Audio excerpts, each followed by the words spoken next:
An 1888 signal service ledger, browned with paste ink, records a 48-foot drift bowing the 42nd Street reservoir door once thought unyielding.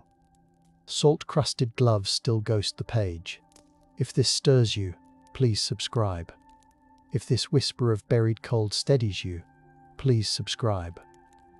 Your quiet support keeps these midnights unfolding. Under a gas mantle in Washington Square, telegraph custodian Lila Thatcher warmed her palms above a brazier while feeling the static prickle through wool sleeves, the copper key on her desk iced into silence as twilight deepened to indigo. She checked the relay screws by touch, fingertips grazing frost, listening for the faint click that meant Brooklyn still spoke across the span. Instead, only the wind answered, slapping the shutters and rattling the chain of the wall clock whose pendulum stalled. She unrolled gauze bandages to wrap her instrument, an odd tenderness directed toward a machine that usually chirped orders through midnight. Outside, sleigh runners hissed, proving that motion had downgraded itself to a whisper. She leaned against a beam sticky with condensed breath, thinking of the ledger's towering drift, wondering if it truly pinned the city's chest. The silence tightened. Obedience to the myth of ceaseless chatter had been severed. Did she imagine the first crackle returning, or did she fear what new command might ride it? Signal Service Lieutenant Everett Ransom climbed the narrow stairs of the Equitable Building on March 11, 1888, barometer case banging against his hip, the leather perfumed with tallow and cold brass. He had been ordered to recalibrate the rooftop aneroid since the mercury tube in the lobby fractured like brittle sugar. Up top, sleep gnawed through 2 layers of oilskin, yet he focused on the dial, 2920 inches and falling, the needle trembling in pale lamplight, proving the cyclone's backbone had not yet snapped. He jotted the reading in a pocket diary already damp, ink feathers blooming as the gale chewed at his boots. The city's legend of perpetual motion fluttered below. A web of streetcars halted, horses snorting clouds. Ransom shivered, not from cold but from the ledger echoing in his mind, and his own role in trapping Manhattan's collapse in numerals.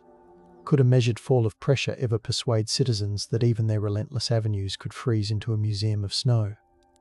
24-year-old seamstress Marta Velasquez, newly arrived from Ponce, cupped her hands around a tin mug in the immigrant boarding house on East 10th, the coffee smelling of burnt chicory and hope. As neighbors pressed against the stove, they had been told the city never faltered, yet the landlord filed into the parlor with a shovel crusted in hoarfrost, announcing the door to the counting room was barricaded by a drift higher than his shoulders. Marta stitched gauze onto coats by candlelight, needle flashing like a tiny aurora, the wax scent mingling with damp wool and the faint tang of hot iron from the laundry. The myth evaporated as quickly as her breath. Outside, she glimpsed lamplighters groping upward with poles that clanged against glass already iced opaque. The measured drift from the ledger took form in the piled whiteness pressing the panes. She swallowed, wondering if the city's pride would thaw by morning or if silence would keep rolling like a heavy fabric bolt. On the Brooklyn Bridge cable room floor, engineer Charles Roebling Jr. inspected strain gauges, their brass faces fogged, while the cables thrummed like distant drums under sleet.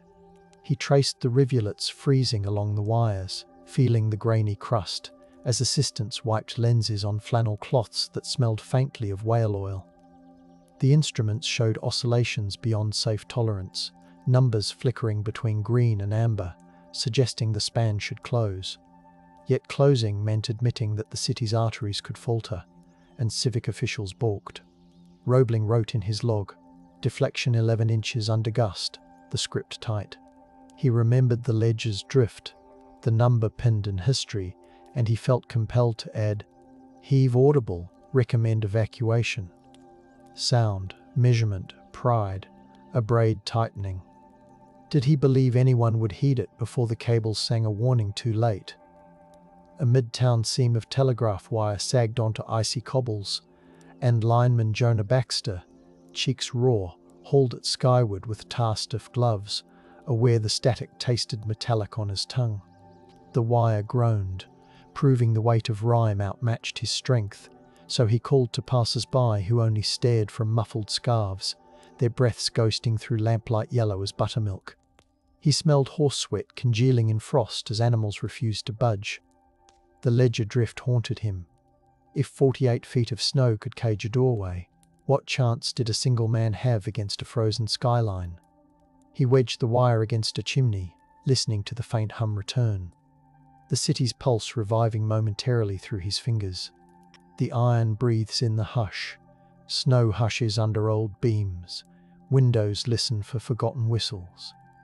Jonah wondered whether the myth of unstoppable motion would snap louder than the wire should it fall again. Weather historian Harriet Glynn, writing in 1915, discovered Ransom's diary wedged inside a signal service crate stored under moth-eaten blankets at the Park Row Archive. The room smelled of mildew and old sepia glue, sunlight filtered by dust motes that drifted like slow snow. She noted the pressure readings, the margins stained with salt from the lieutenant's gloves, and she compared them to Central Park Observatory logs, proving the collapse in pressure aligned with the moment elevated trains froze in place. Her pencil traced a path across maps spread on a scarred oak table, the grain rough under her palm. She paused, eyes closed, hearing the faint echo of sleigh bells from a recording cylinder she had spun earlier. Would the myth of the city that never slept surrender now that she held such concordant numbers, or would publishers prefer the legend to sell papers?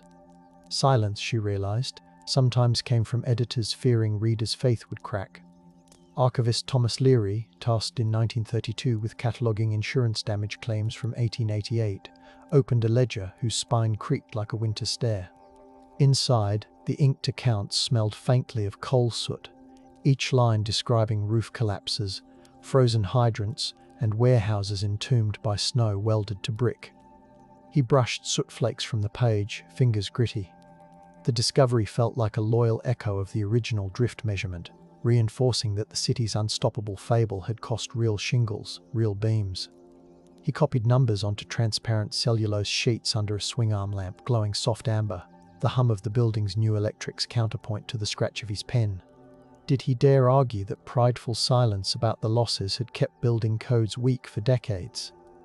His supervisor preferred the whisper that New York endured without complaint, so Thomas filed the sheet quietly, suppression born of institutional caution rather than malice. Across the Hudson in Hoboken's Lackawanna terminal, ferry stewardess Elise Dubois kept watch on March 12 as ice floes slammed wooden pilings where rope smelled of brine and tar. The ferry horn, ordinarily brazen, moaned like a distant cello, and the deck vibrated beneath boots slick with sleet.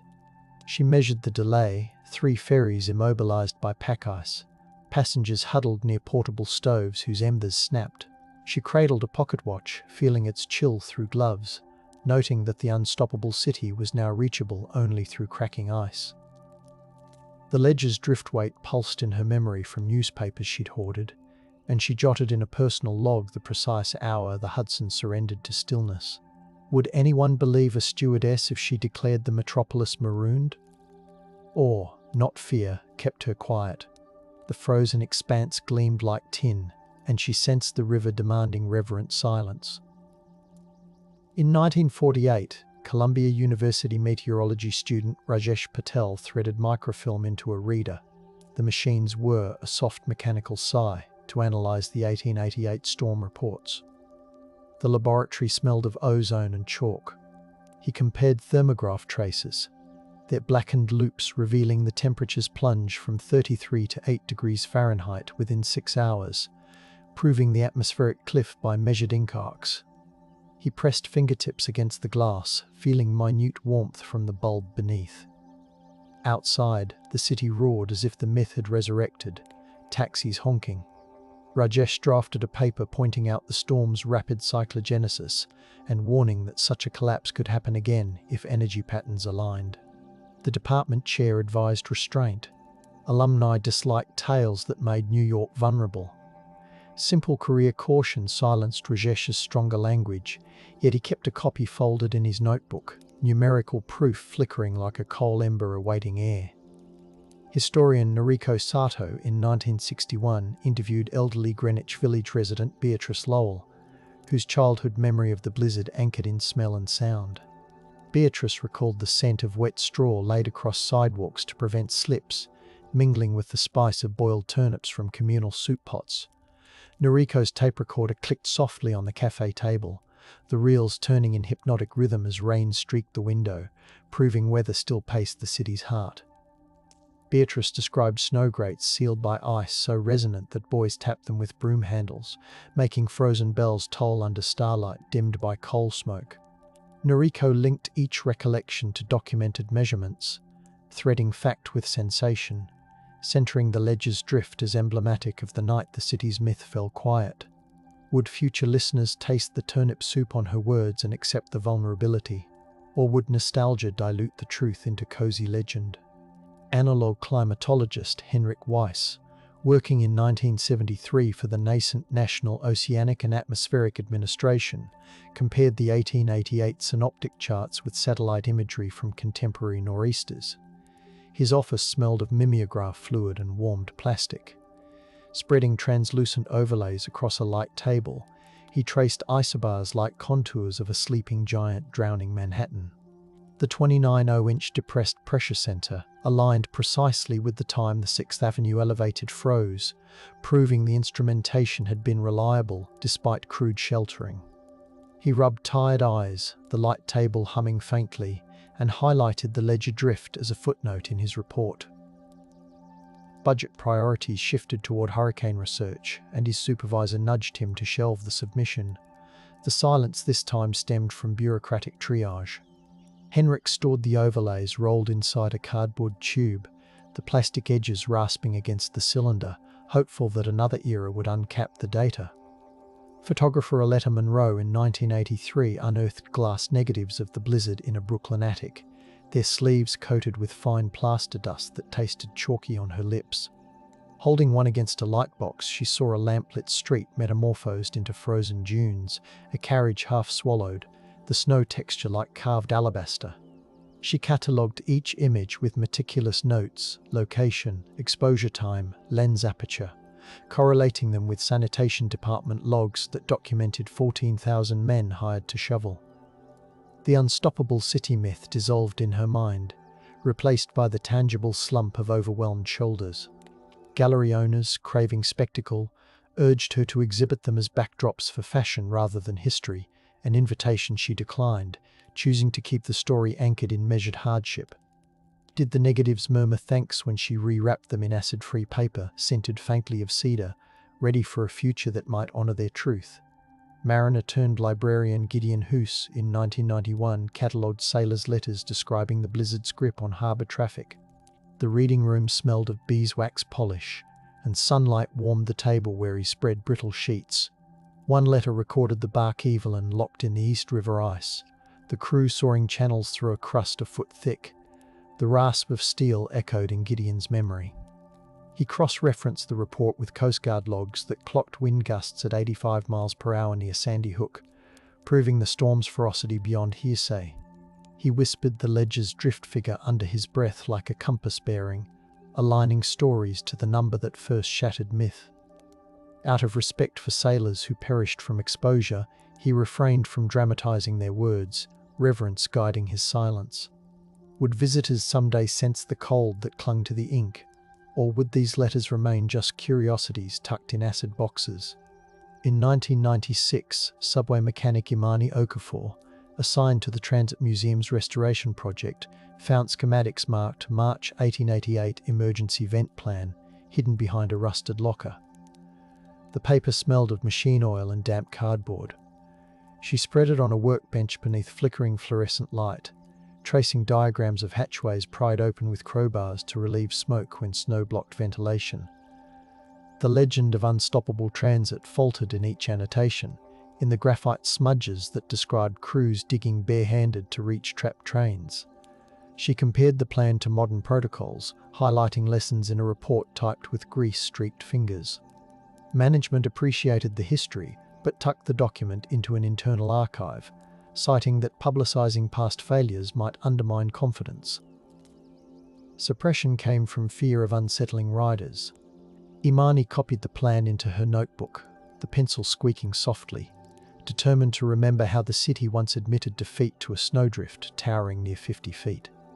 Climate journalist Matteo Ruiz in 2003 filmed an interview with great-granddaughter of Lila Thatcher, the telegraph custodian, inside a parlour heavy with lavender polish scent. The camera's red light glowed like an ember, while rain tapped the windows, mirroring the old sleet's percussion. The descendant produced the brazier, still bearing soot-laced edges, and Matteo filmed gloved fingers tracing its rim. He intercut the footage with scans of the ledger drift, building a narrative tying tactile evidence to the crushing of the city's myth. The network, chasing sensational present-day storms, aired only snippets, trimming the historic depth. Commercial timing silenced the full account, an accident of programming. Matteo archived the full video on a labelled mini DV tape that clicked as it locked into its case, promising himself the measured truth would one day thaw. Historian Leila Markovic in 2008 led an overnight walk through Manhattan, tracing the blizzard's route. Participants wearing headphones that emitted wind recordings captured from restored cylinders, the sound a haunting hiss.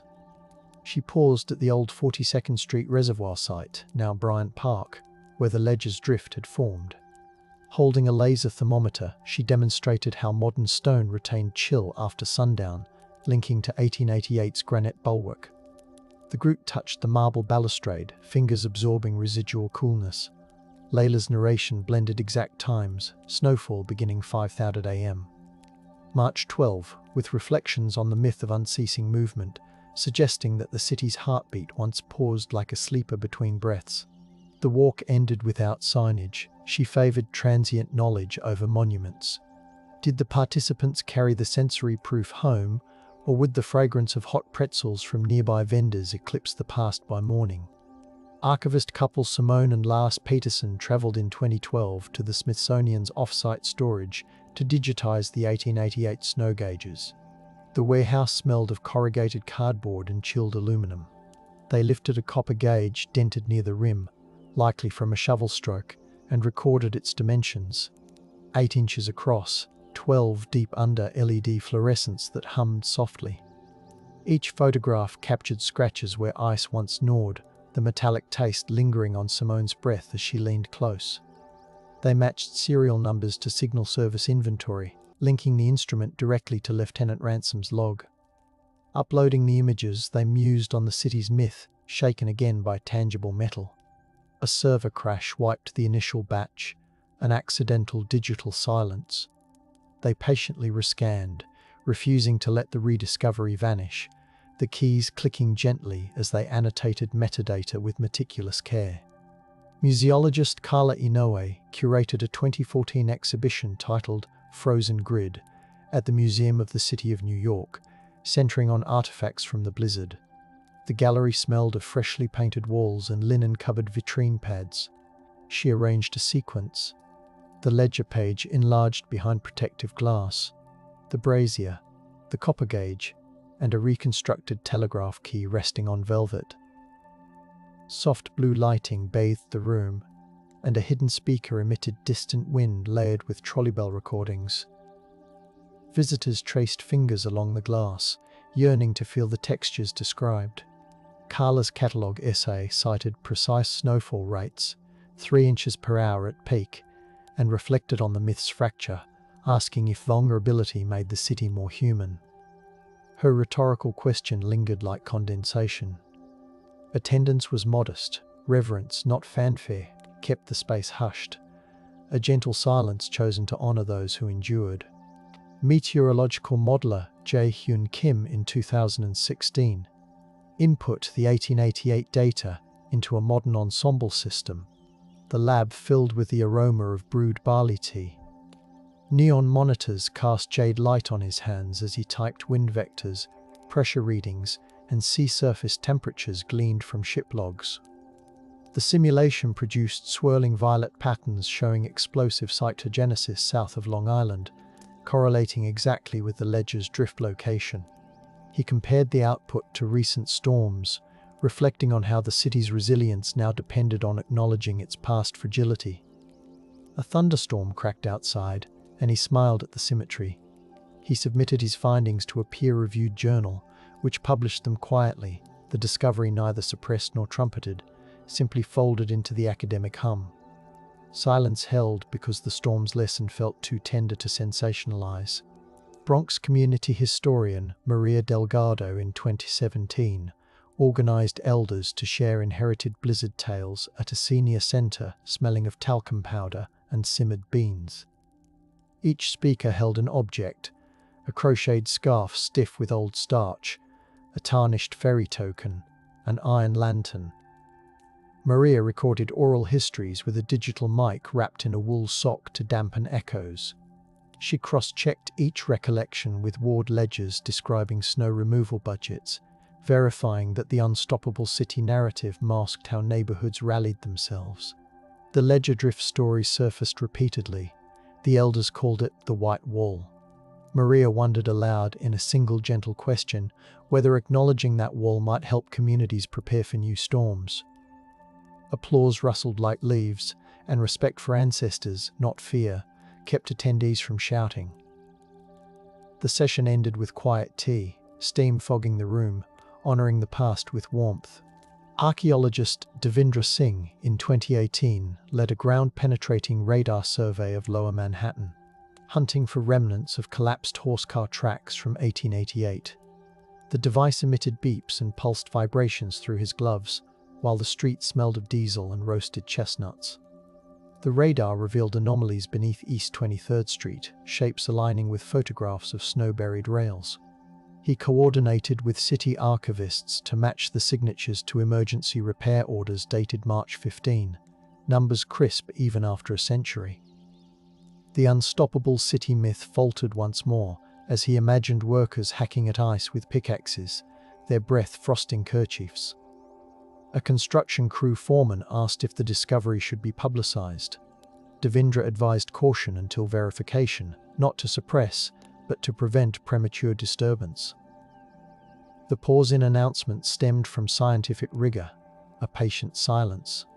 Did the instruments hum approval, sensing their data would soon thaw into shared memory? Poet-historian Avril Mensah, in 2019, composed an audio walk named Measured Drift, overlaying recorded footsteps crunching snow onto present-day streets. The studio, perfumed with sandalwood incense, glowed with warm desk lamps. She read passages from Marta Velázquez's letters, her voice brushing gently against microphone foam, conjuring the taste of chicory coffee and the scratch of needles. Each segment paired a date or gauge reading with lyrical reflections on the city's paused heartbeat. She wove in the ledger drift as chorus, the number 48 feet repeating softly. Public radio aired the piece late at night, and listeners reported feeling the cold settle around their shoulders. No one censored her. Instead, awe prompted hushed discussions in online forums. Avril's final question asked if a city could dream of stillness without shame, a query that fluttered like moth wings in the audio's fade-out. During a 2020 blackout drill, Con Edison engineer Felix Alvarez referenced the 1888 blizzard in emergency briefings, the conference room smelling of printer toner and lemon disinfectant. He displayed charts of the storm's impact on telegraph lines, highlighting how ice weighted copper by pounds per yard. The unstoppable myth was recast as a cautionary tale. He proposed insulating upgrades inspired by lessons from the drift data. Some executives shifted uneasily, preferring narratives of modern invulnerability. Yet Felix persisted, grounding his argument in measured figures and photographs of frozen switchboards. The proposal stalled, not from active suppression but from pandemic-era budget freezes. Felix kept the slides, their blue glare lingering on his retinas, ready for a moment when the past's evidence could steer new policies. In 2021, pastry chef and amateur historian Catalina Moretti recreated bread baked during the blizzard, using diary recipes that mentioned the yeasty aroma filling relief kitchens. Her bakery, lit by Edison bulbs glowing honey gold, smelled of molasses and char. She documented each step, measuring flour in pounds, timing proofs against the original entries. Loaf rises despite frost. Customers sampled slices topped with salted butter, the crust crunching like thin ice. Catalina posted the ledger drift figure beside the display, reminding patrons that these loaves once fed a city pinned under snow. Some patrons lingered silently, moved by the tactile link, while others simply enjoyed the flavour, their quiet a form of contentment rather than denial. Did the warm crumb convince them that the unstoppable myth had always needed a kitchen's resilience? Documentary filmmaker Jamal Price in 2022 recorded ambient soundscapes at sites from the blizzard, using a binaural rig that captured the subway's rumble mingling with faint breezes. At Madison Avenue, where horses once froze mid-stride, he looped historic wind reconstructions synthesized from barograph data.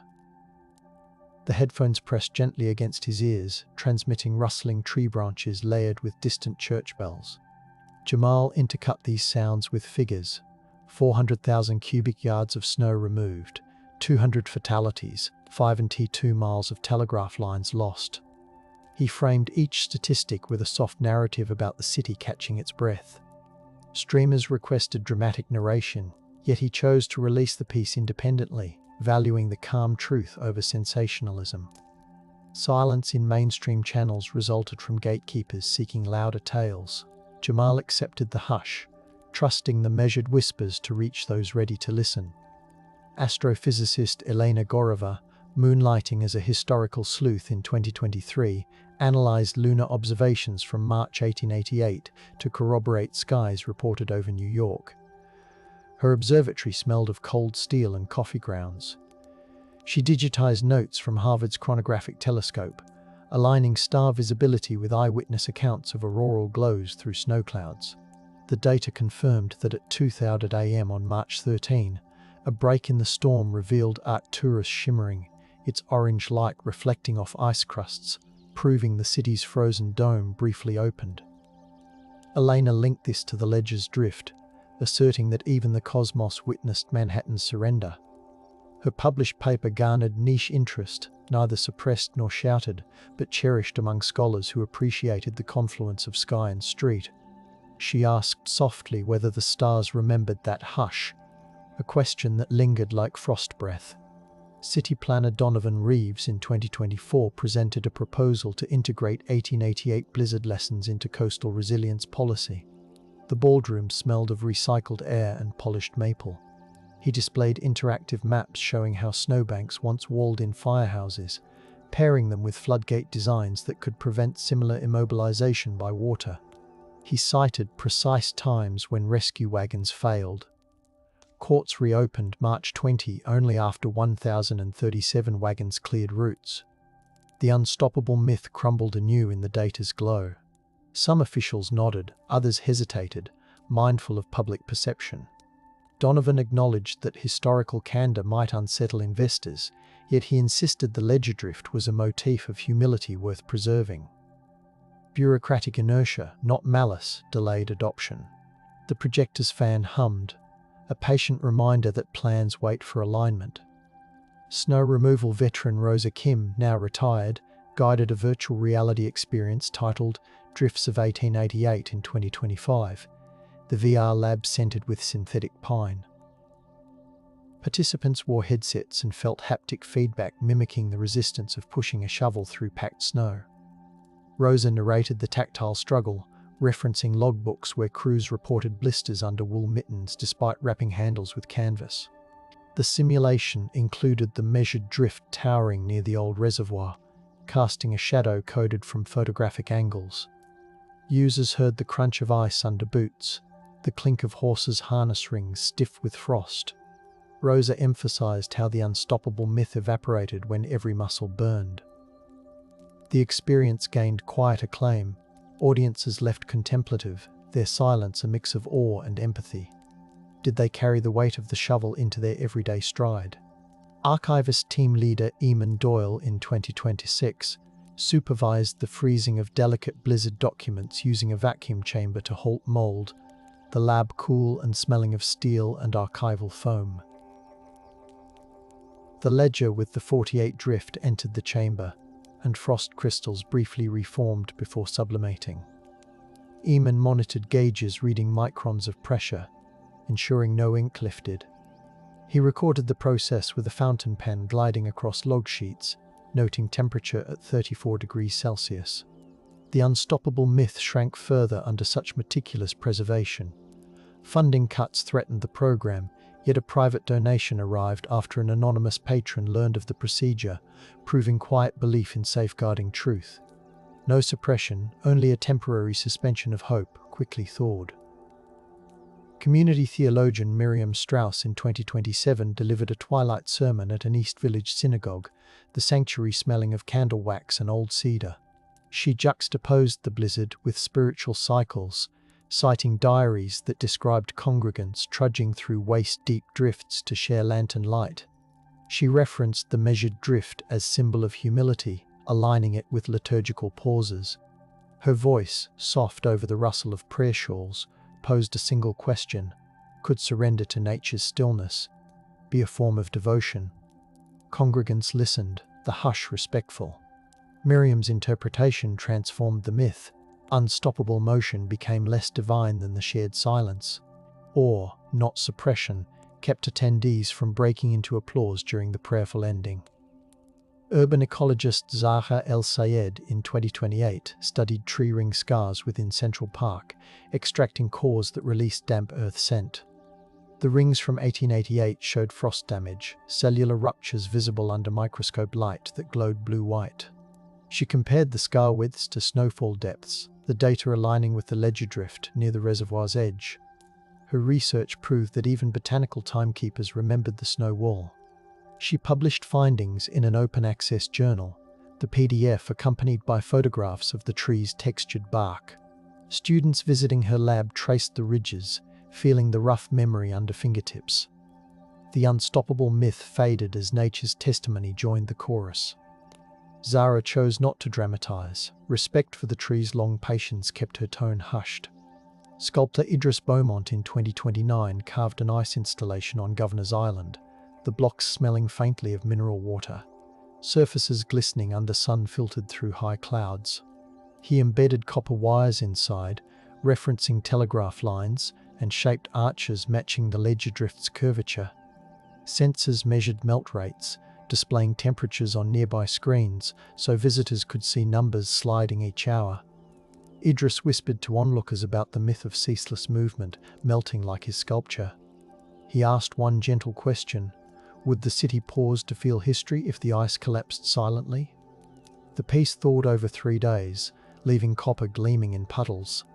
Awe guided spectators to leave petals, their quiet gestures amplifying the narrative. Harlem librarian Tasha Nguyen in 2030 curated a tactile exhibit for the visually impaired, featuring fabrics mimicking 1888 textures, ice-rough linen, horsehair straps, knitted mitts scented with cedar oil. Visitors traced embossed sentences describing the ledger drift and the frozen elevated trains. Audio descriptions wove measured numbers with poetic reflections, the narrator's voice low and soothing. The unstoppable myth dissolved beneath fingertips, recognizing the grain of hardship. Tasha ensured each panel included a different reason. Silence had enveloped the story, editorial caution, bureaucratic delay, reverence, awe, accidents. Did the patrons detect the pattern and feel empowered to speak it aloud? Their soft murmur of appreciation was answer enough, a gentle ripple through the reading room. Maritime archaeologist Lennon Brooks, in 2031, deployed sonar near Pier 14, mapping debris from ferries halted by the blizzard. The boat's cabin smelled of diesel and kelp. Screens displayed grayscale silhouettes of hulls layered with sediment. Lennon matched coordinates to 1888 harbour logs, citing vessels trapped by flows, confirming positions with mathematical precision. He surfaced fragments of iron cleats, cold to the touch, crusted in barnacles that scraped like sandpaper against gloves. The unstoppable myth faltered underwater too. Funding agencies requested more contemporary focus, but Lennon persisted, releasing his findings amid little fanfare. Silence came from public fatigue, yet the sonar pings echoed like patient heartbeats carrying the measured truth. Archivist and perfumer Alia Grant in 2032 recreated the scents of the blizzard era, distilling essences of coal soot, pine shavings, wet wool, and chicory. Her studio glowed with dim table lamps, and glass vials clinked faintly. She paired each fragrance with archival excerpts printed on textured paper, including the ledger drift note, so visitors could inhale history. The unstoppable myth shifted as people recognized how heavy the air once felt. Aliyah asked in a whispering question whether scent might be the final key to unlocking empathy for the frozen city. Patrons lingered, breathing quietly, reverence silenced idle chatter. The project toured libraries, the aromas guiding memories. Data archivist Matteo De Luca in 2030 sets integrated the Blizzard datasets into a public blockchain ledger, the server room humming with conditioned air scented faintly of ozone. He encoded snow measurements, wind speeds, and first-hand accounts, including the famed 48 drift, ensuring immutability. The unstoppable myth now faced cryptographic permanence. Critics questioned the need, yet Matteo insisted that securing history prevented its soft erasure. The hash displayed on a sleek monitor glowed cobalt, numbers steady. The act wasn't suppression, but a shield against forgetting. Did the ledger's original ink ever imagine a digital twin locked beyond alteration? Matteo felt the weight of guardianship settle like a gentle frost on his shoulders. Sleep researcher Dr. Pilar Estevez in 2034 analysed heart rate data from listeners who drifted off to recordings about the blizzard. Her lab smelled of lavender diffusers and fresh linen.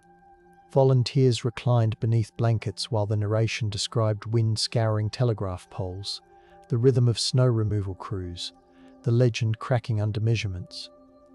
Pilar observed that recounting precise figures such as the drift height slowed breath rates, proving that factual anchors soothed anxieties. She published results suggesting that grounded history calmed nocturnal minds better than vague myths. The unstoppable narrative lost ground in bedroom sanctuaries. Media headlines barely noticed, yet insomniacs wrote her letters thick with gratitude, or muted louder publicity. One letter asked quietly if the city's pores could teach modern bodies to rest. Genealogist Omar Haddad in 2035 assembled a digital family tree connecting descendants of those who braved the storm. His office, cozy with dust and citrus wood polish, housed rows of humming scanners. He digitized marriage certificates stained by melted snow, the paper edges curling under his gentle touch. He overlaid census data with snowfall maps, noting which families relocated after roofs caved in. Omar highlighted the ledger drift as a pivot, marking the moment ancestors chose survival over pride. Privacy concerns restricted public release of some branches. Respect for living relatives kept certain names sealed. Silence served compassion. Did the families feel the cold breath of 1888 through his messages? Replies flooded in, grateful and hushed. Composer Lian Chen in 2036 debuted 48 Feet, a chamber piece blending strings with recorded wind, performed in a hall smelling of varnished maple and rosin. She translated snowfall measurements into note durations, the ledger drift manifesting as a prolonged cello tremor. The audience sat enveloped by sound resembling snowflakes brushing cheeks, the unstoppable city myth replaced by a symphony of stillness. Applause erupted only after a long pause, or commanding silence. The piece travelled globally, carrying the factual spine of the storm wherever it played.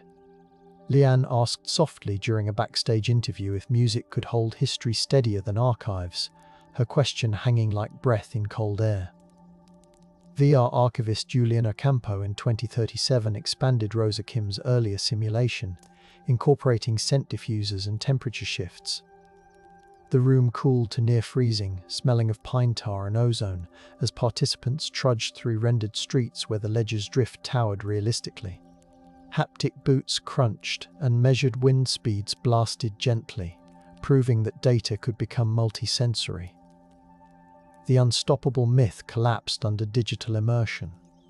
Some users emerged with tears, choosing silence to process rather than to suppress. Julian logged feedback on a tablet that warmed his chilled fingers. Could empathy, engineered through accurate reconstruction, reshape how cities plan for disruption? The question glowed on his screen, unanswered but alive. Ethnobotanist Paloma Rivera in 2038 cultivated heirloom cabbages and turnips from seeds stored since the 1880s, germinating them in a greenhouse smelling of moist soil and leaf. She documented growth under varying light, mimicking gas lamp glow versus electric brightness. The produce tasted earthy, reminiscent of relief soups described in diaries. Paloma correlated the harvest with records of communal kitchens that fed thousands when the blizzard halted commerce, the ledger drift looming as the reason kitchens existed. She shared dishes with community groups, inviting reflections on mutual aid. Silence entered when tasters closed eyes, savoring history. Reverence guided the quiet. Did the vegetables carry the memory of frozen nights in their fibers? Paloma believed so, though she voiced it only once, softly. Time capsule curator Elias Morgan, in 2039, selected artifacts to represent the blizzard for a bicentennial vault. Copies of the ledger, a fragment of telegraph wire, vials of recreated scent, a digital chip with meteorological data. The preparation room smelled of archival foam and copper polish. He sealed each item in vacuum bags, the machine hissing, heat-sealing edges smooth. The unstoppable myth finally stayed outside the vault. Inside lay only evidence of vulnerability and resilience. Elias wrote a note on handmade rag paper, ink smelling of iron gall, inviting future readers to measure their own legends against the drift's truth. The capsule closed with a metallic click, and silence followed. Not suppression, but anticipatory awe. The sand remembers. Instruments hum. The hollow waits. Retired meteorologist Gloria Santos in 2040 hosted a rooftop stargazing session on the anniversary of the blizzard, the air tinged with night-blooming jasmine and distant salt.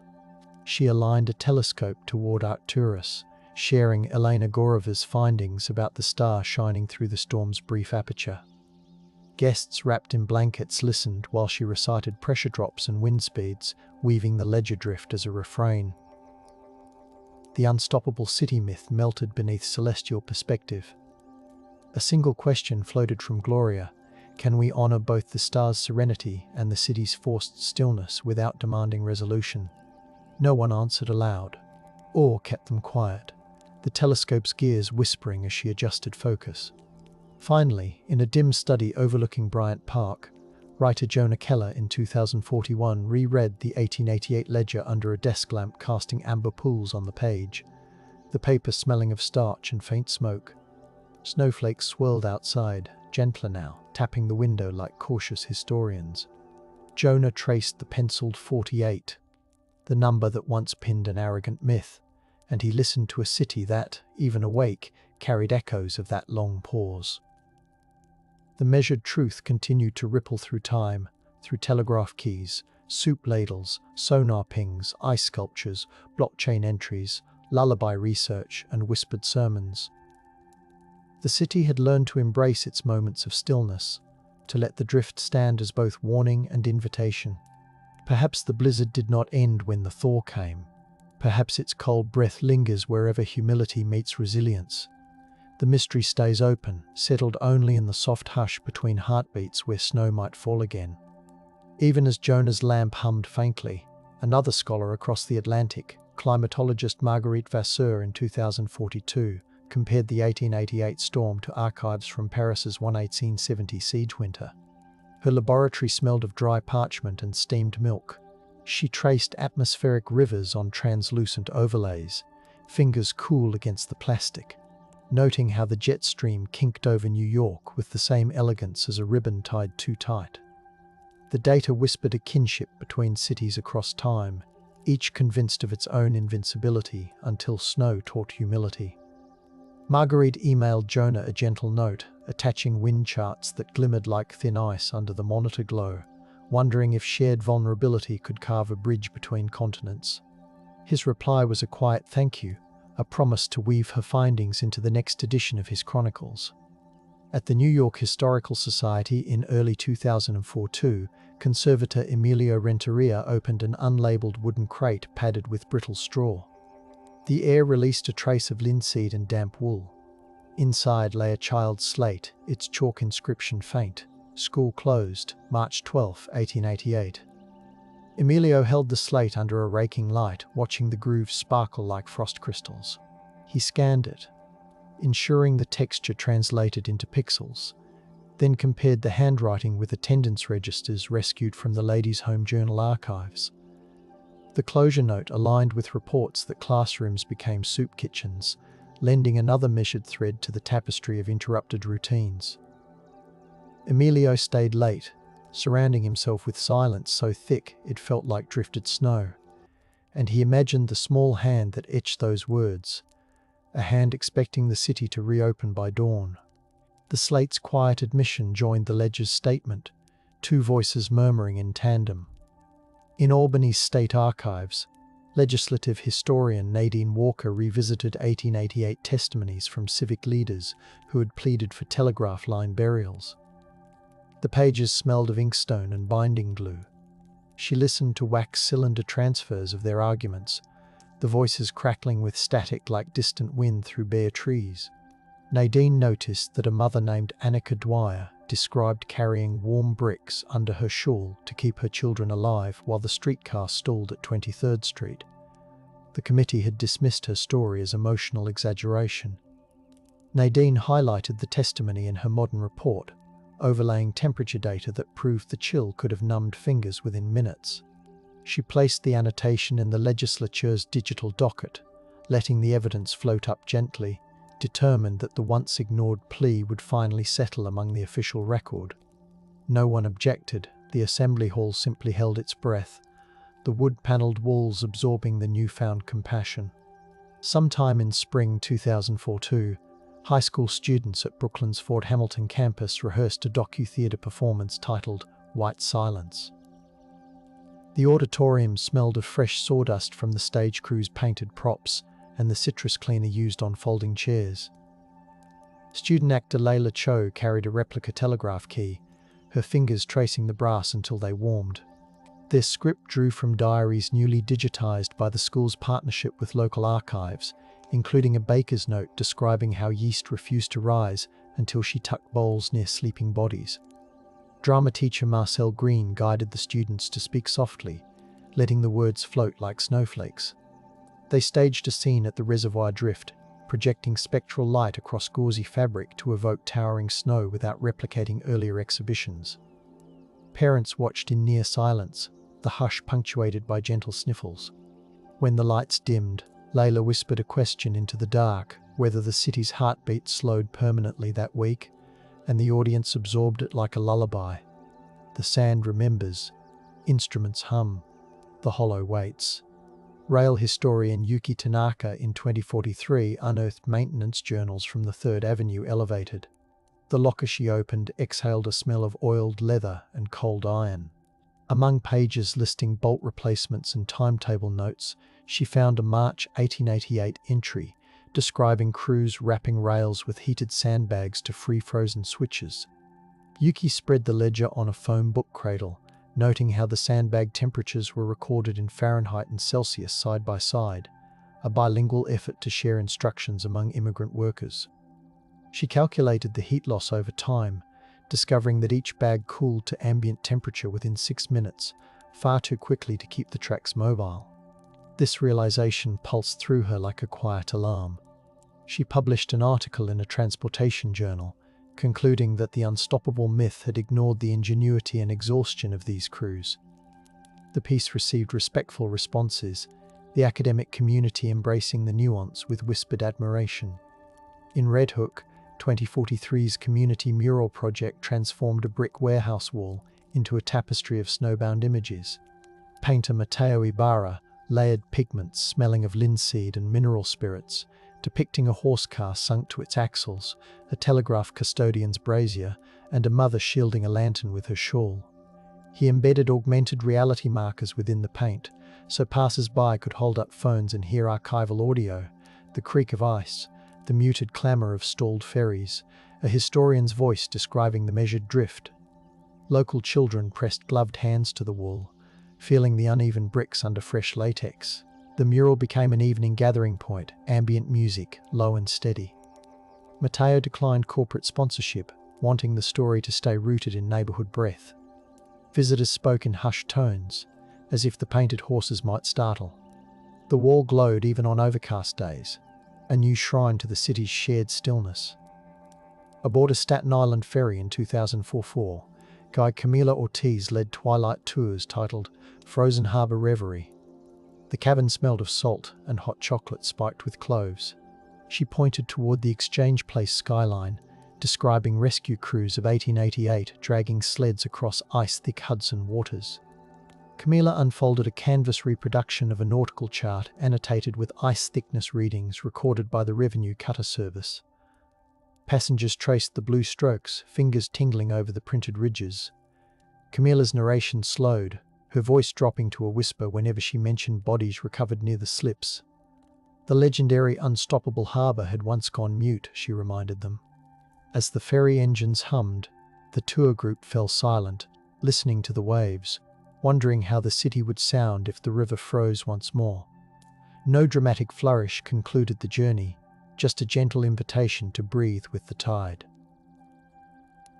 At the Cathedral of St. John the Divine, archivist Brother Matteo in 2044 catalogued letters from parishioners who had slept on pews during the blizzard. The sacristy smelled of beeswax and old incense. One letter, penned in violet ink, described volunteers heating stones in the boiler room and sliding them under blankets to soothe frostbitten feet. Brother Matteo transcribed the text by hand, the nib whispering across cream paper. He attached a photograph of the nave crowded with shivering families, candles casting peach light on stone columns. The unstoppable myth dissolved in the image of a grand church turned dormitory. Brother Matteo planned a quiet exhibit, Sanctuary of Snow, using only the letters and a single warmed stone resting in a velvet-lined bowl. He hoped visitors would hover their palms above the stone and feel phantom warmth. The chapel, already hushed, seemed to exhale gratitude when the letters at last enjoyed gentle attention.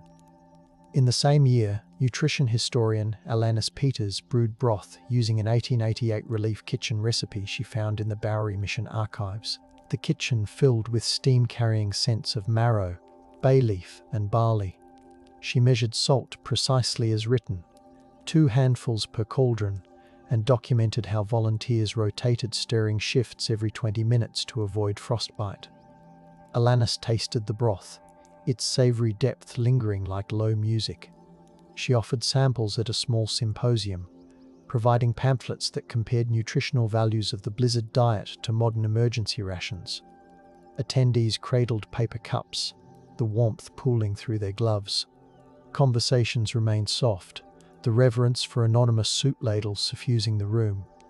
Alanis's findings reminded everyone that the unstoppable city once relied not on commerce, but on communal pots simmering through the night, each swirl of steam a quiet defiance of the cold.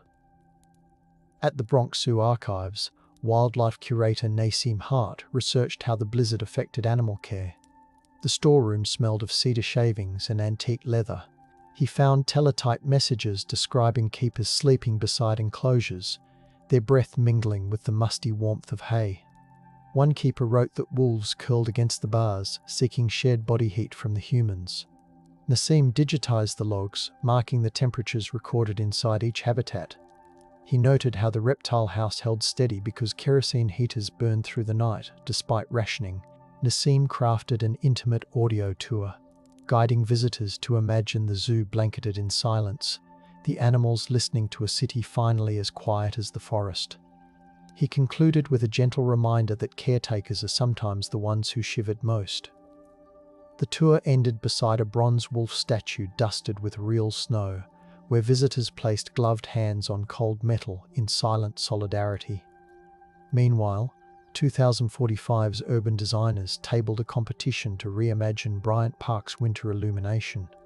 Lighting artist Priya Bhatt proposed projecting thermal satellite data from March 1888 onto the park's ice rink, translating cold pockets into soft gradients of violet and indigo.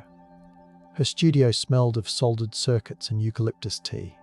She programmed LEDs to pulse at the tempo of hand-shoveled snow, slow, deliberate, respectful.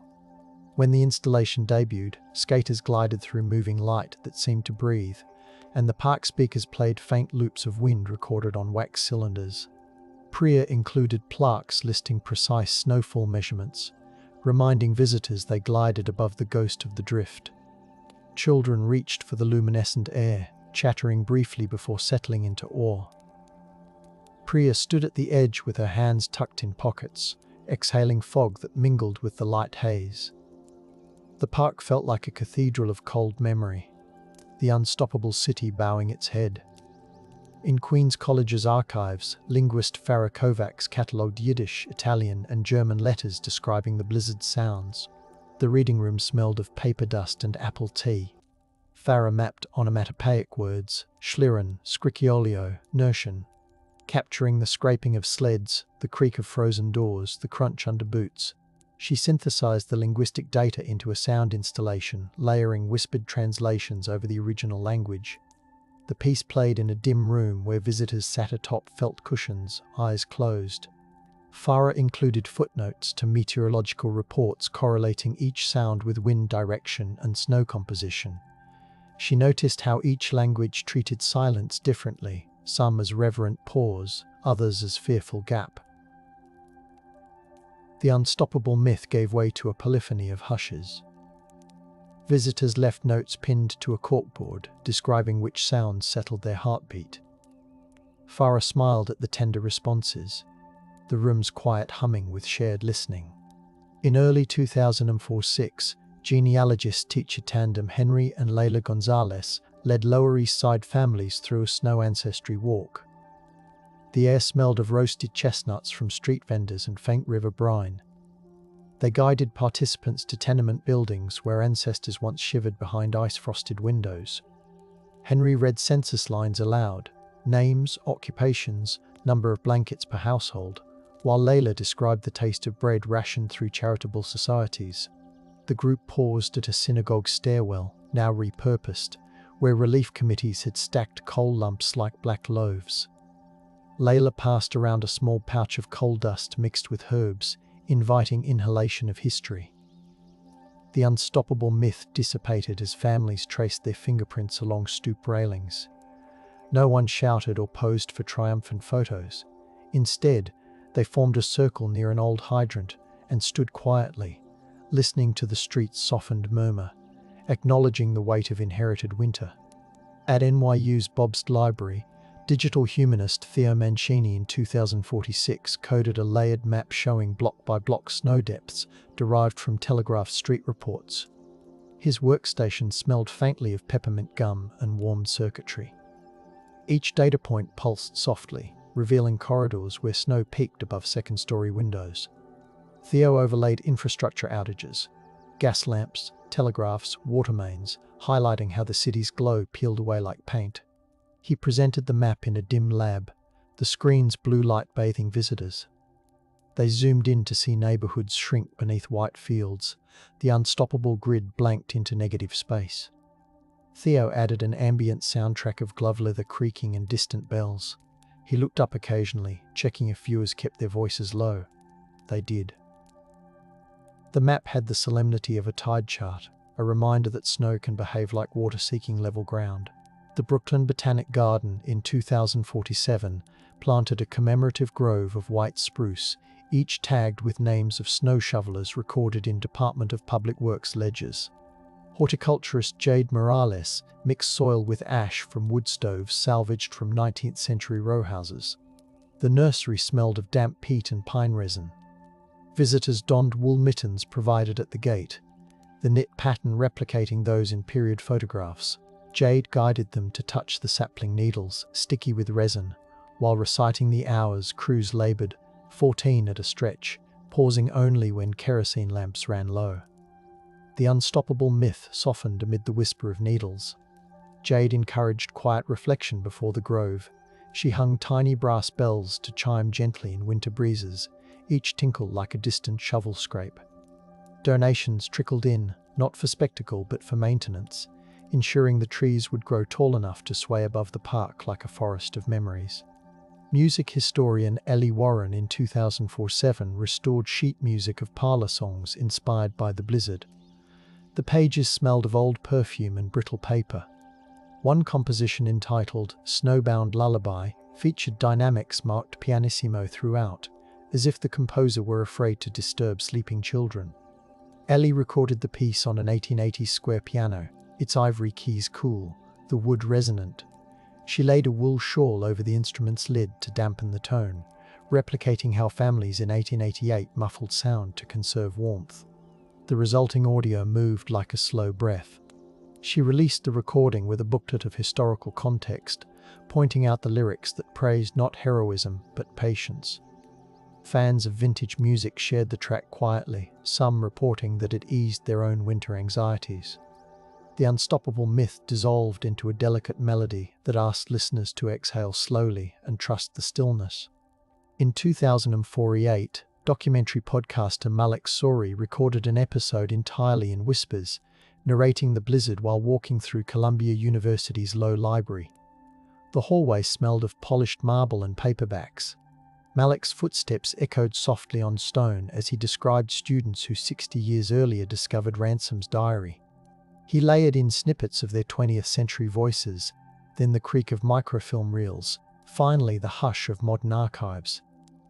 The episode encouraged listeners to lower their volume, to lean in. Malik detailed snowfall rates, ferry stoppages, and soup kitchen counts without raising his tone above a murmur. Listeners wrote to him saying they felt as if snowflakes brushed their ears. The unstoppable myth had no room inside such gentle storytelling. Quiet respect replaced adrenaline. Malik ended with a soft reminder to look up at the corniced ceiling, where warm lamplight pooled like melted snow, inviting a moment of gratitude. Hudson River Park's educational team in 24/8 introduced illuminated buoys that blinked in patterns mimicking telegram dashes and dots from March 1888 SOS messages. The river smelled of brine and algae. Each buoy emitted a soft chime when water lapped against it, turning the river into a glistening score. Interpretive signs detailed how long those telegraph keys lay silent before lines were restored. Nighttime joggers slowed, matching their breath to the rhythm. Park rangers explained that the unstoppable myth had once kept harbour officials from warning ships promptly. Now, the gently blinking buoys offered a perpetual reminder to listen when systems go quiet. Couples leaned against the railings, foreheads resting on knitted caps, absorbing the watery code as if it were a lullaby from the past. Midtown's Carnegie Hall hosted a 24/9 symposium where acoustician Dr. Noor Al-Hassan analysed how snowbanks changed the city's soundscape. The lobby smelled of aged velvet and fresh coffee.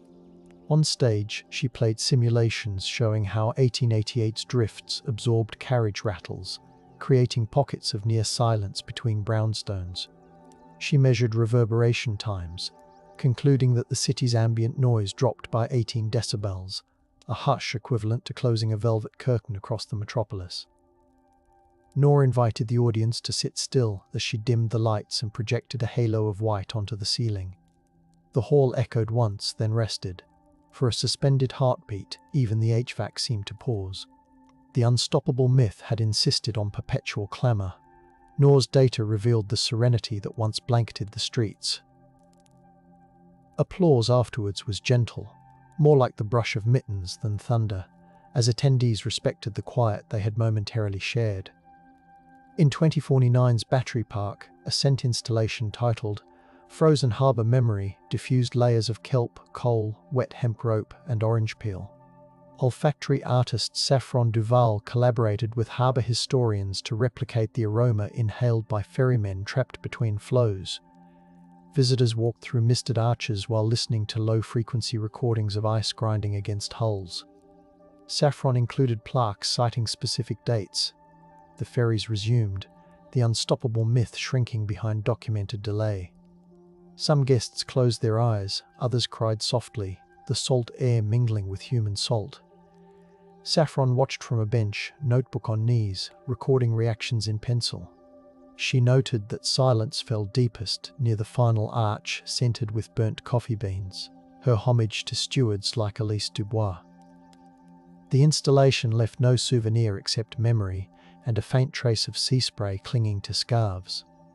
Later that year, 2049's fashion historian Ren Zhu curated a textile exhibition, Threads of the Thaw, showcasing garments rescued from tenement trunks. The gallery smelled of cedar blocks and gentle detergent.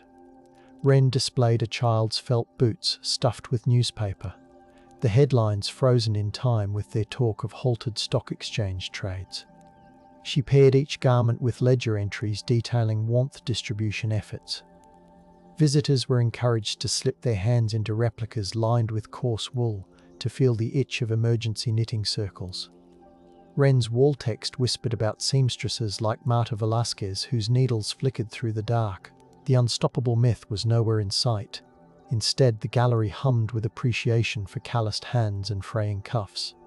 When the exhibition closed nightly, Wren rested her forehead against the vitrines, thanking the clothing quietly for surviving long enough to teach. A 2050 initiative at the Schomburg Center invited poets to compose haiku based on archived letters from Black New Yorkers describing the blizzard's disruptions. The workshop room smelled of jasmine tea and old wood. Participants listened to recordings of Thomas Fortune's editorials, urging equitable snow clearing. They traced embossed maps showing which streets languished longest.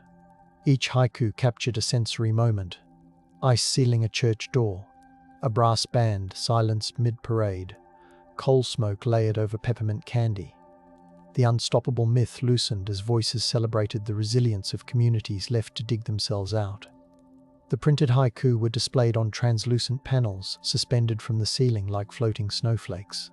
Visitors walked among them, reading in whispers, the words brushing their faces as softly as snowfall. Meanwhile, 2050's robotics lab at CUNY unveiled a prototype snow removal automaton inspired by designs sketched but never built after the 1888 disaster. The lab smelled of solder, ozone, and faint citrus cleaning spray.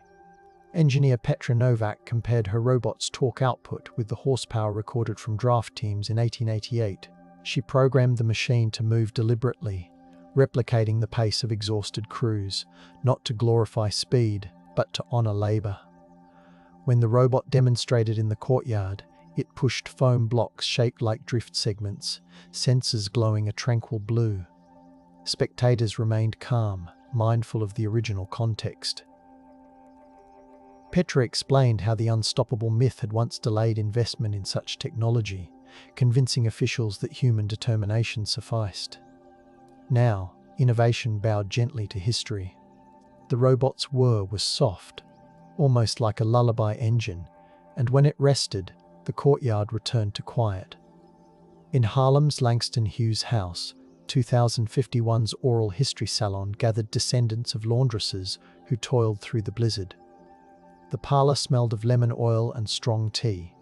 Storytellers described thawing snow in kettles to rinse garments, the water turning grey with soot. Historian Kendra Wallace cross-referenced their accounts with laundry invoices found in municipal ledgers, proving that rates doubled during the snowbound week. She shared photocopies of receipts, the ink feathered from moisture. Participants passed around a scarred washboard, fingertips grazing the grooves worn by generations. The unstoppable myth dissolved into the rhythmic scrape of soap and cloth. A hush settled after each testimony, a communal recognition that these quiet labors kept families alive. Kendra promised to publish the research, but first she let the stories rest in that modest space, like warm linens folded neatly on a shelf. Down in the subway archives in 2051, transit ethnographer Mia Sterling analyzed graffiti etched in carriages stranded during the blizzard's aftermath. The storage tunnel smelled of rust and ozone. She found initials, prayers, even a scratched tally of hours spent waiting for rescue.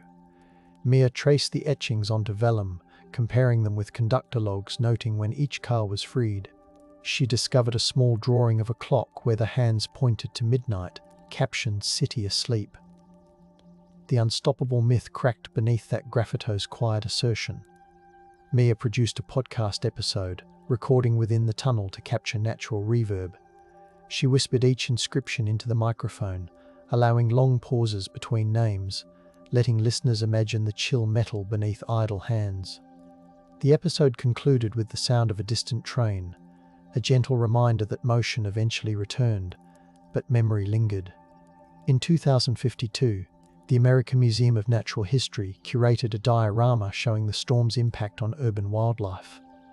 Tweaked climate control vents released a cool breeze tinged with pine. Taxidermied sparrows huddled inside gutters. A fox trotted across a snowbank fabricated from silk fibre. Beside the display, curators posted data retrieved from 19th century ornithology notebooks noting species mortality. Audio tracks blended crisp footfalls with faint bird calls muffled by snow. The unstoppable myth faded beside evidence of wing beats slowed by frost. Children pressed their faces to the glass, breath fogging the surface, while docents whispered facts about how the blizzard redirected migration patterns for years. The room felt reverent, as if one wrong syllable might scare the fox into bolting from its frozen moment. On Coney Island's boardwalk in 2052, historian skater duo Mustafa and Sienna hosted moonlit roller sessions while narrating the blizzard's effect on seaside amusements. The ocean air smelled of brine and caramel corn. They glided slowly, describing lettered reports of snowdrifts swallowing bathhouse entrances. Mustafa read from a journal where a carousel organ fell silent as gears locked with ice. Sienna projected lantern slides onto a screen stretched between lampposts, the images trembling when wind brushed the fabric. Skaters traced figure eights, wheels whispering against the boards. The unstoppable myth seemed far away, replaced by images of closed fortune teller booths and quiet shooting galleries. Participants removed their helmets afterwards, hair damp with fog, and stood listening to waves, each crest like a sigh of relief from 1888's frozen shore. In a midtown high-rise in 2053, insurance actuary turned. Novelist Ria Francois wrote a calm thriller about auditors piecing together blizzard claims suppressed for decades. Her study smelled of sandalwood and printer ink. She lined the walls with photocopies of 1888 claim forms, each annotated with modern currency equivalents. Ria's protagonist calculated losses from collapsed brownstone roofs, the numbers adding up to a portrait of quiet devastation. She interspersed chapters with transcripts of council meetings arguing about premium hikes. Critics praised the book's soft tension, the way it let readers feel snow seeping through seams instead of chasing dramatic rescues. The unstoppable myth, long garrisoned by boosterish tales, surrendered to actuarial prose. Ria read excerpts at small bookstores, voice low, fingers resting on ledger replicas, as if to keep the numbers grounded. In 2053, the Lower Manhattan Cultural Council sponsored a night of lantern walks titled Glow of 1888. Artists crafted lanterns shaped like telegraph keys, ferry wheels, and snow shovels. Beeswax candles scented with spruce flickered inside. Historian guides recounted measured wind speeds, death tolls, and relief timetables as the parade moved slowly down N Street. The unstoppable myth faded in the warm halo, replaced by an acknowledgement that pathfinding in darkness requires companions. Participants carried their lanterns carefully, shielding flames from breezes.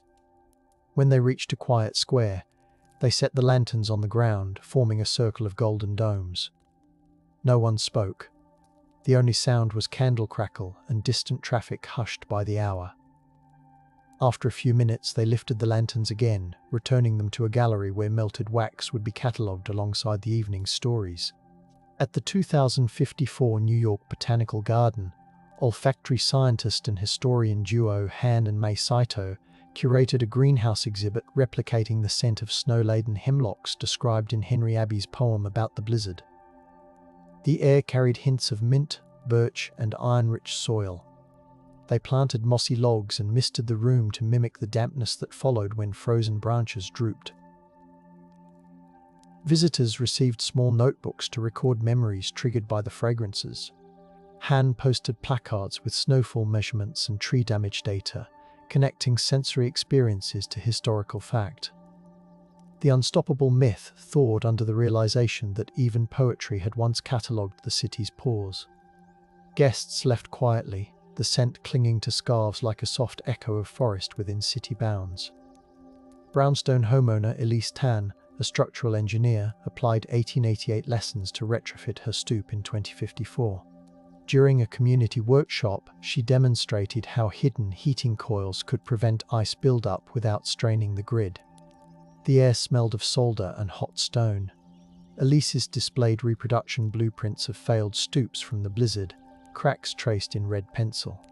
She encouraged neighbors to touch the sandstone steps, now radiating mild warmth, while she recited data on injuries from the old drifts. The unstoppable myth had once insisted stoops needed no modification. Elise's design embraced adaptation. Workshop attendees nodded, their voices low, as they imagined ancestors chiseling steps free by lantern. She concluded by offering a quiet toast with cinnamon tea, honoring the masons who had carved the stoops first. In 2055, the Museum of the Moving Image screened a restored film reel shot a decade after the blizzard, depicting snow removal drills staged to prevent a repeat. The theatre smelled of popcorn and antique acetate. Silent actors marched with shovels, the film tinted pale blue. Curators overlaid captions with precise statistics on the 1888 cleanup timeline, revealing how little had actually changed in the drill despite grand claims. The unstoppable myth crumbled in front of an audience expecting heroics, but finding only careful practice. After the screening, the lights rose slowly. Viewers sat still, headphones piping in a reconstruction of 1888 wind to remind them that the drill was born of true fear. They filed out quietly, resisting chatter, letting the images settle like snow on coat shoulders. Medical students at Mount Sinai's simulator lab in 2055 reenacted trauma cases based on hospital ledgers from the blizzard. The room smelled of antiseptic and synthetic snow used for training. Each scenario detailed frostbite treatments using heated olive oil, respiratory support via steam tents, and amputation records noted in copperplate script. Instructor Dr. Sophia Weiss encouraged students to listen for the silent vitals, the absence of pulse in limbs numbed by cold. The unstoppable myth was replaced with a sober respect for caregivers who slept sitting up, boots still laced. After the simulation, students removed gloves slowly, the latex snapping softly. Sophia reminded them that the 1888 staff worked without modern diagnostics. Their only tool was observation sharpened by experience. The class dispersed, voices hushed, hearts mindful of the quiet heroism that once filled ward corridors. In Hudson Yards, 2056's Digital Art Collective projected a time-lapse onto a glass tower, showing a century of snowstorms layered with the 1888 blizzard as anchor. The lobby smelled of polished chrome and coffee. The projection began with a towering drift silhouette, then gradually introduced more recent storms, each annotated with snowfall totals and infrastructure impacts.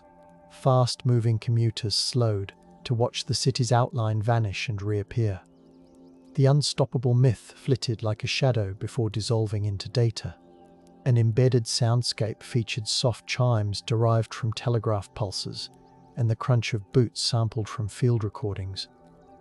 People watched in silence, some resting palms against the glass to feel the cold radiance. The exhibit ran nightly, a modern lantern reminding the city to cherish both movement and pause. At the Brooklyn Navy Yard, 2056's maritime historians recovered a logbook from the sloop Margaret Rose that had been trapped in ice off Hunter's Point. The storage space smelled of tar and aged hemp. The captain's handwriting described crew members forming a chain to ferry bread loaves from shore, each person exhaling fog that turned to frost on scarves. The log noted precise barometer readings every hour despite the crisis. Historian Alison Shaw read the entries aloud during a small gathering, the words floats in the dimly lit workshop. She linked the numbers to modern tide gauge recalibrations, arguing that the 1888 data improved present-day storm modelling. The unstoppable myth found no girth amid such careful accounting. After the reading, attendees shared slices of sea biscuit glazed with molasses, chewing slowly, honouring the sailors whose patience held the ship safe. In 2057, the Tenement Museum offered an overnight program where guests slept beneath wool blankets similar to those issued during the blizzard. The apartment smelled of cabbage and soap.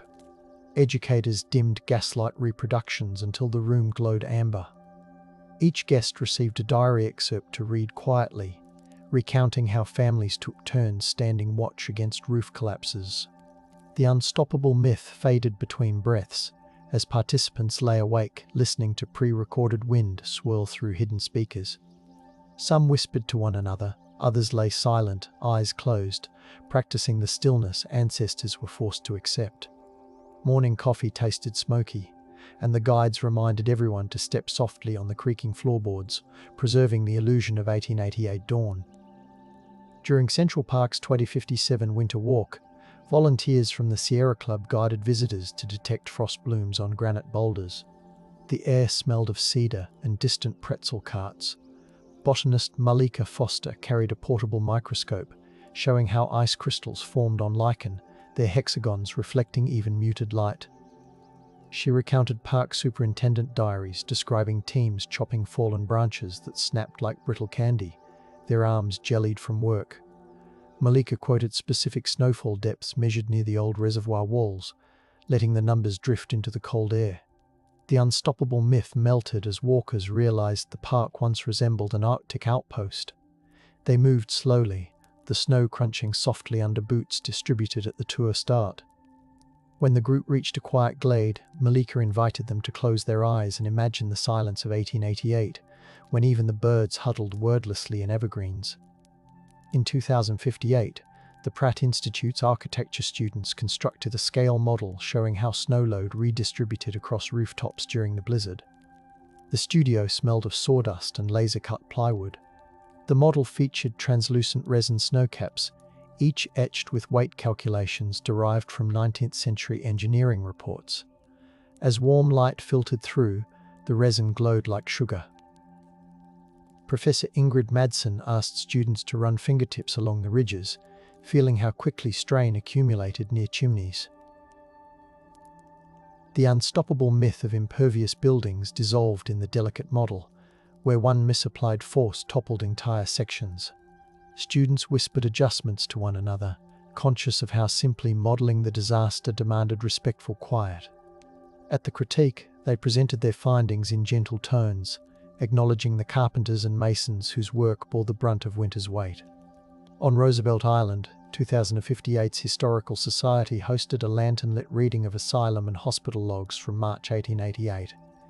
The chapel smelled of wax and starch. Volunteers recited entries describing how staff kept ice from sealing ward windows, melting snow for hygiene, and moving patients away from drafty corridors. Each log included precise times for turning mattresses to prevent dampness. The unstoppable myth could not exist in this context. Institutional caretakers worked in near darkness, whispering to avoid startling the sick. After the readings, attendees lit floating candles on the East River, the flames bobbing like tiny souls until the tide carried them out. Nobody spoke above a murmur, respecting the lives chronicled in copperplate. In 2059, fashioning a new medium, glassblower Antoine Melgray sculpted snow globes capturing scenes from the blizzard, a telegraph office, a stalled omnibus, a snow-walled alley. His studio smelled of molten glass and singed wood. He infused the water with microscopic glass flakes cut to mimic wet snow, falling slowly when shaken. Each base concealed a brass plaque engraved with dates and meteorological figures. Buyers were encouraged to swirl the globes only once a day, treating the movement as a ritual rather than a novelty. The unstoppable myth found itself encased, slowed, refracted through glass thickness. Antoine signed each piece quietly, his breath fogging the shell as it cooled.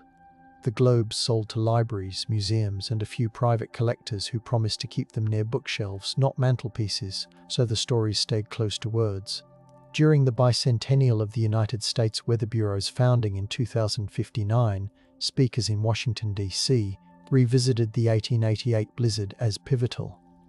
The conference hall smelled of polished mahogany and brewed tea. Meteorologist archivist duo Harper Boone and Isaac Lynn unveiled a time-synced presentation merging telegraph logs with modern satellite reanalysis. They demonstrated how the signal delay compounded with civic pride to worsen the crisis. The unstoppable myth shrank before cascading charts, yet Harper's tone remained soothing. guiding the audience like a bedtime story anchored by numbers. Attendees left with digital copies of the data, some clutching the files like treasured quilts. Quiet conversations drifted through the hallways, murmured plans to update emergency protocols shaped by history's patient lessons. In 2060, the Staten Island Museum launched a tactile map for visitors with low vision, the raised contours depicting snow depth across the borough during the blizzard. The exhibit room smelled of linen and freshly printed acrylic. Fingers traced ridges representing drifts along the North Shore, while embedded audio recounted recorded wind directions. Facilitator Amina Clark encouraged visitors to slow their hands, letting the map's topography tell the story through touch. The unstoppable myth dissolved under fingertips, recognizing just how high the snow rose and where roads vanished. The map's legend included braille translations of key metrics: barometric pressure drops, temperature cliffs, ferry cancellations. Participants lingered, exploring the entire board twice, some blinking away tears. Amina tightened the blankets draped over chairs, ensuring warmth matched the narrative's gentle cadence. At Queen's Museum's panorama of the city of New York, 2060's upgrade introduced a snowfall projection from 1888 cascading across miniature neighborhoods. The temperature in the gallery subtly dropped, scented with a hint of peppermint. Visitors watched the model city vanish beneath simulated drifts, streets glowing faintly from embedded lights indicating emergency shelters. The unstoppable myth seemed like a ghost as the panorama showed the grid going white and still. Children pressed noses against plexiglass, whispering questions. Guides responded with soft explanations about coal shortages and communal efforts. After the projection, the lights warmed the miniature city again, but the sense of hush lingered.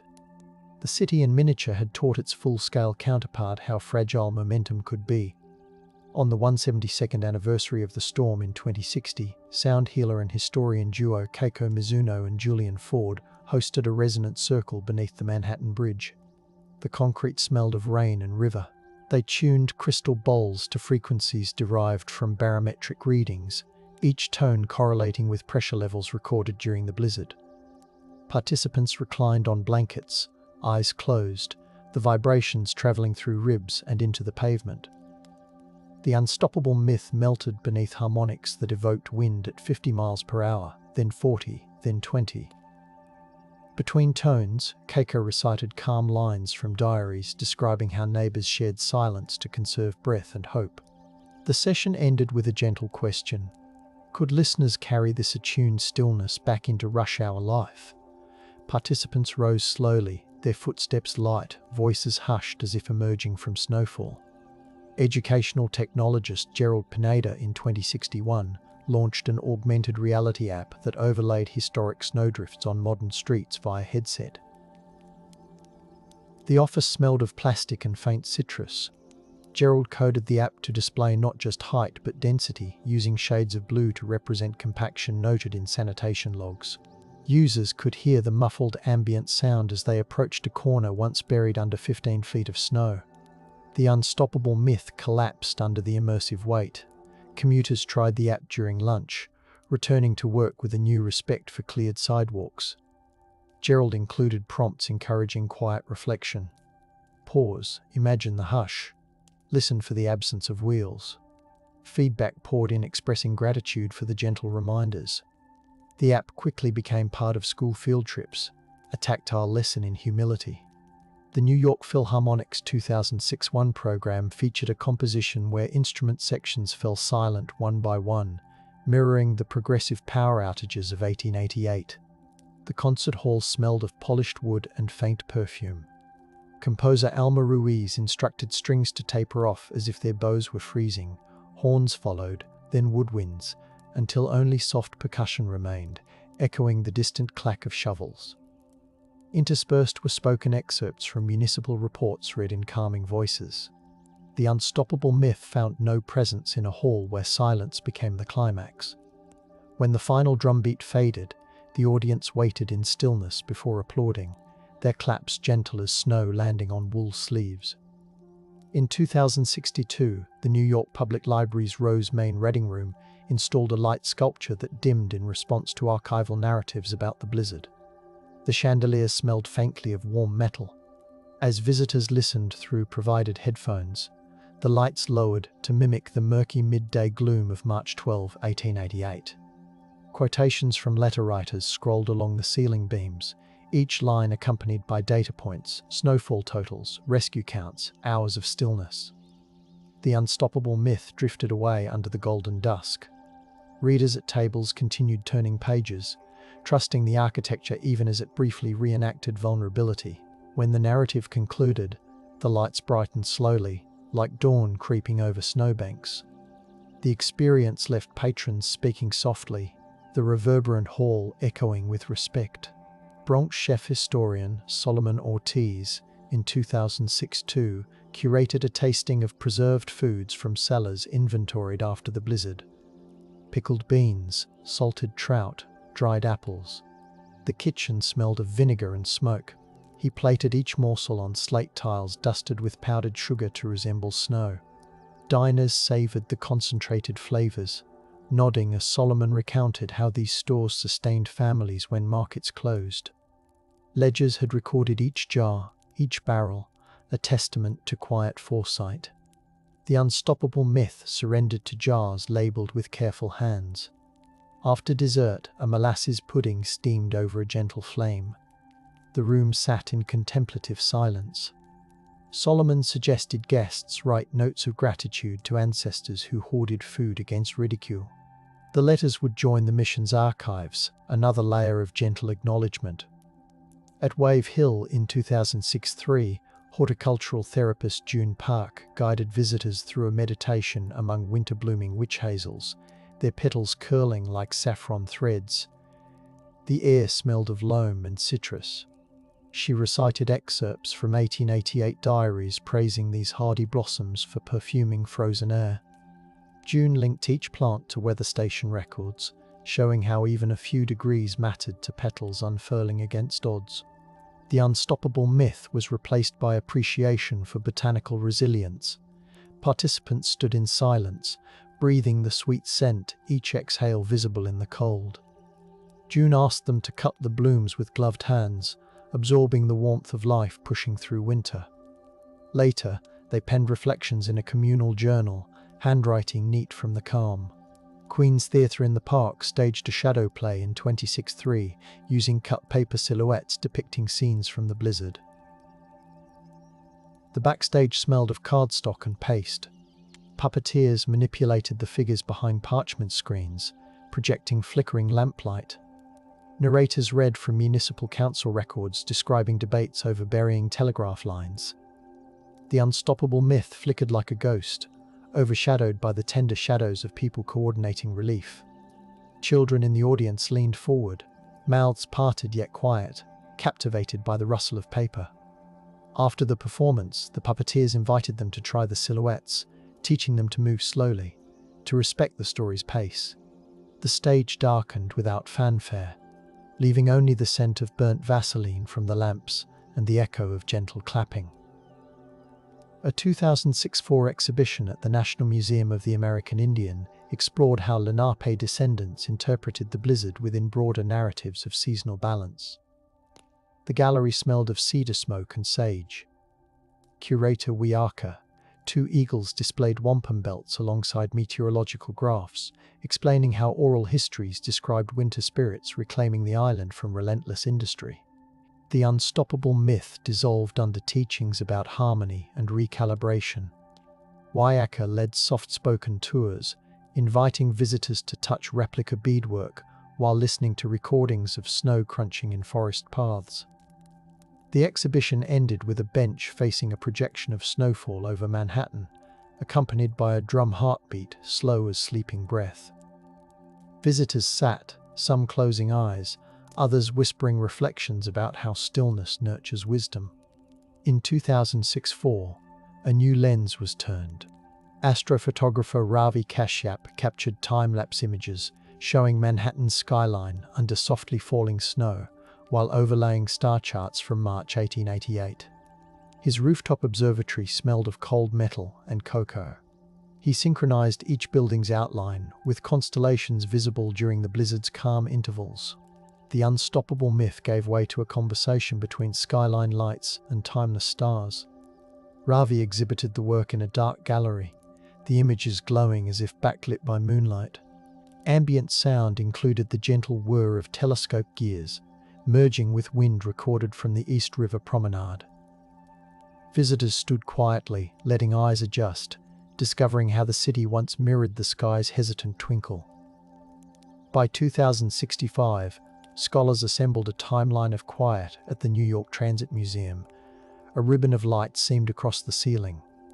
Each segment marked hours when specific lines fell silent during the blizzard, annotated with passenger counts and shelter statistics.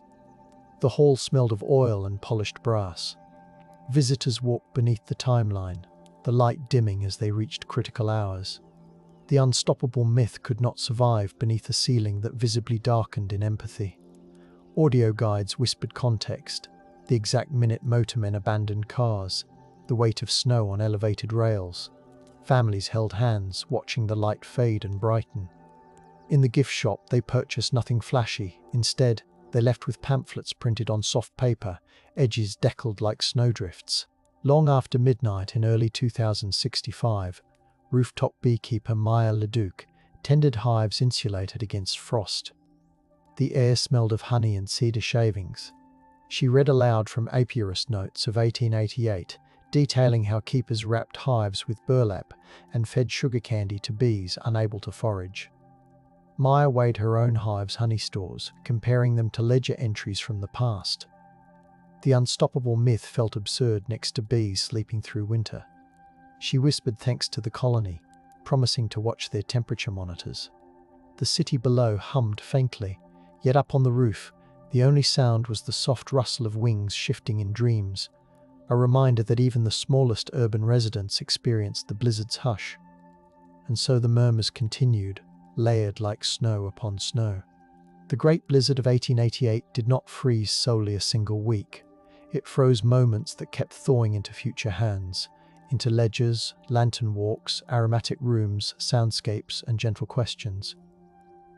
Each retelling added another breath to the collective memory, asking New York to rest for a heartbeat, to remember that even the loudest city once listened to